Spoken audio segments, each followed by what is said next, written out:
शेतकरी बांधवांनो, पिकाचे निरीक्षण घ्या. बघा, एखादं जर बाधित झाड दिसलं, आणि कसं असतं आपण काय डाळीच्या अनुषंगाने आपण केलेलं असतं, कमी क्षेत्रावर आपण ते करतो.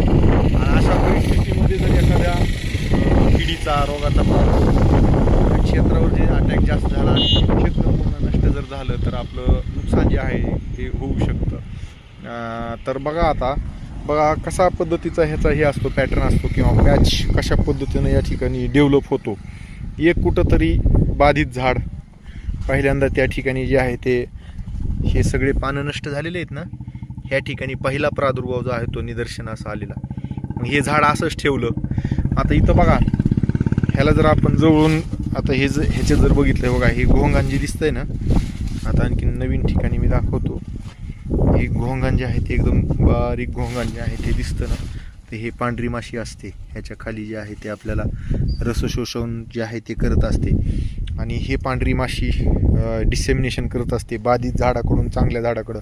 तर बघा, हे सगळं जे आहे ते अशा पद्धतीनं हे कडबडीत असे हे पानं जे आहे ते या ठिकाणी झालेले ब्लॅक हिरवा आणि पिवळ्या या रंगाचं कॉम्बिनेशन या ठिकाणी निर्माण झालेलं आहे. खडबडीत पानं पूर्णपणे जे आहे ते आपल्याला या ठिकाणी दिसत आहेत आणि हे वाढत जाऊन पूर्णपणे नंतर नष्ट जे आहे ते होतात.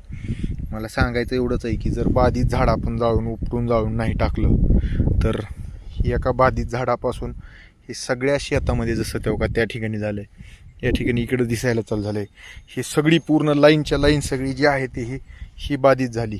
त्याच्यानंतर या ठिकाणी झालं, त्या ठिकाणी झालं, तिथं झालं, ते झालं, पलीकडे ही सगळी आता पॅच तो पूर्ण तयार डेव्हलप होतो आहे. हे सगळा पॅच अशा पद्धतीनं डेव्हलप झाला.